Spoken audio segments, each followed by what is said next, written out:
This piece is by Peterson. It's called The Blue Arch. It is steel, it's rolled steel. It's supposed to look like it's coming out of the ground. So it's this hard field juxtaposed against like this soft landscape.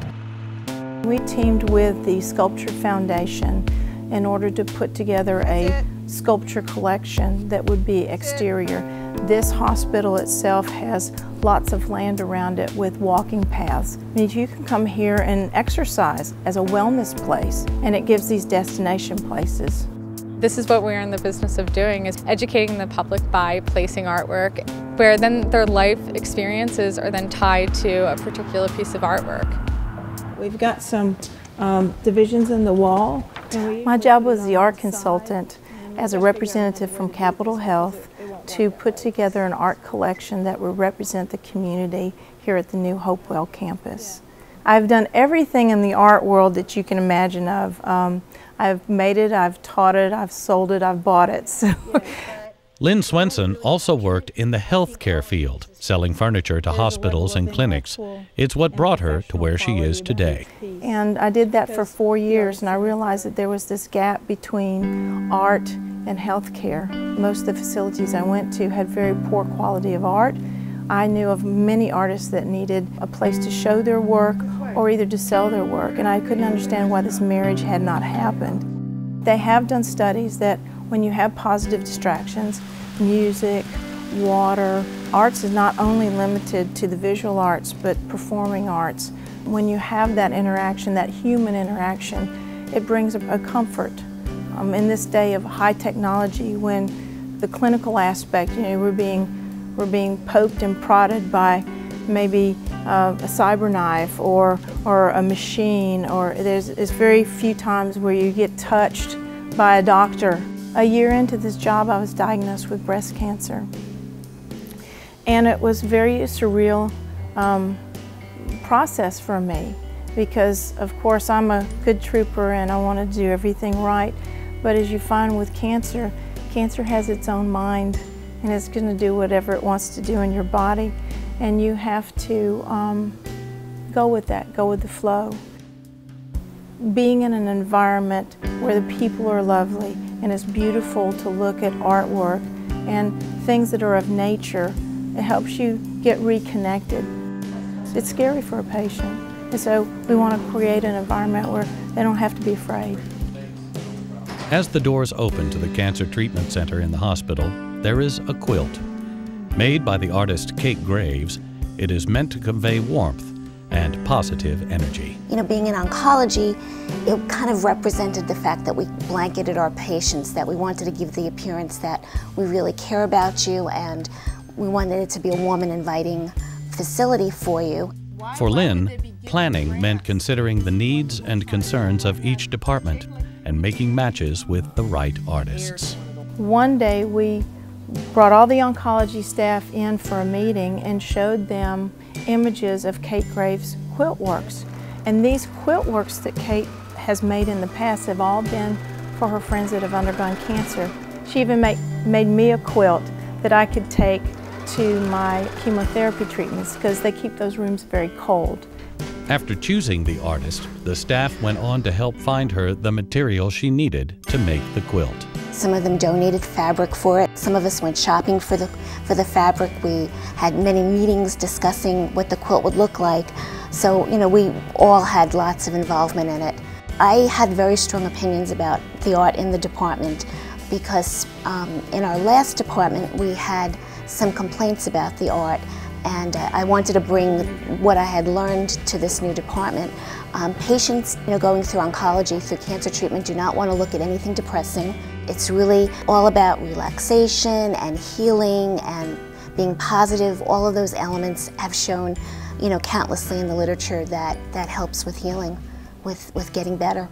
You know, the whole idea of art in hospitals, that's real art instead of, you know, the usual reproductions, is much more involving for people. There's a myth that original pieces of artwork will be too expensive, and a lot of hospitals go immediately to using posters or reproduction.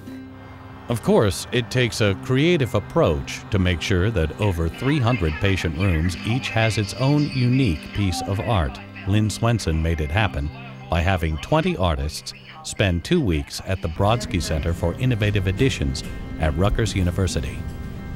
I brought in a master printer who lives in Santa Fe, and he has experience with working with a group of artists all at once. And the idea was to have the artists do monoprint editions, which suited Lin's purposes really nicely, because with a monoprint edition, each one can be slightly different from the other. So it meant that there'd be more variety. Each artist did 2 editions, 10 images in each edition, for a total of 400 images, which were then used for the patient rooms and for patient waiting areas. Judith Brodsky organized the print project, but she's also an artist in her own right, and some of her work based on personal memories made it into the hospital as well. I said, Judy, well, I would love to have some of your work. Can I see some of your own work to put in the hospital? And she says, oh, well, my artwork doesn't belong in a hospital. And I said, well, why do you say that? She says, because, you know, some of it's kind of personal. I said, well, that's what this is all about. Hospitals are places for people to, they gather with their families. And it's interesting to find out about other people's family histories.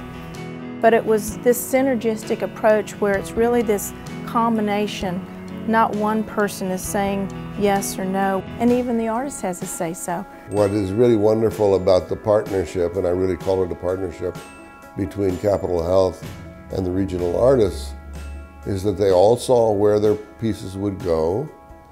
They had a responsibility to make something for those places, and the artist feels really kind of beholden to make something really good. Tuscan landscapes by Michael Graves hang in the Wi-Fi area of the hospital, and in the patient rooms, Graves designed the cabinets and overbed tables. Capitol Health is the first healthcare facility to use them. Finally, he was asked to put on his architect's hat and design a pergola for an outside area.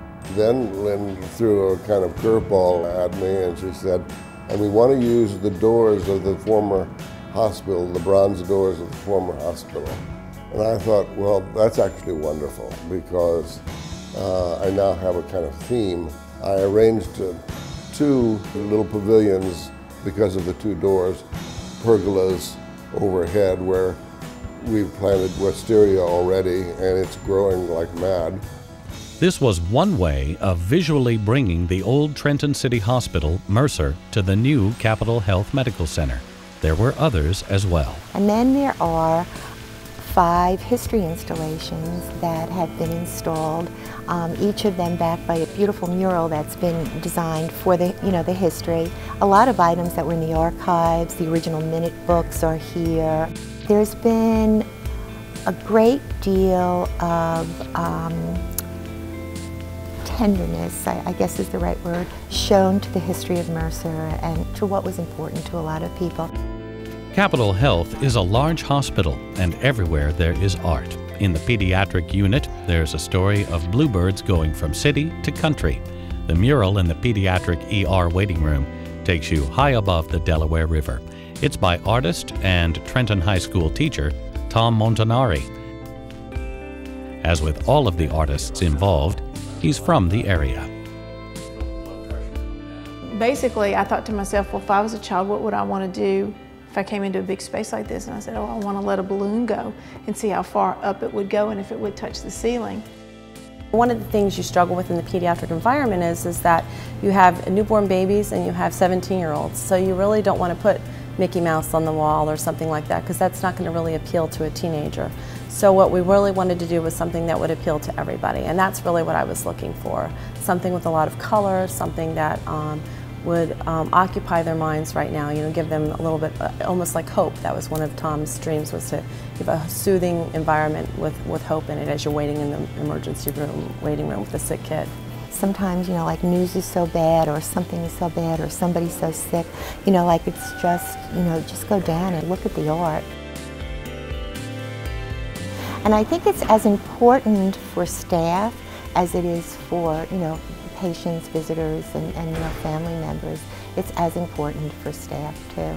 And one thing I want to say again about my own personal journey, the big thing that it did for me in all aspects of my life is to appreciate life. I appreciated it very much before, but when you're faced between life and death situations, you realize how important subtleties are, and kindness, and pleasing environment, and pleasing sounds. You really realize how important that is because you don't know how long you're going to be here.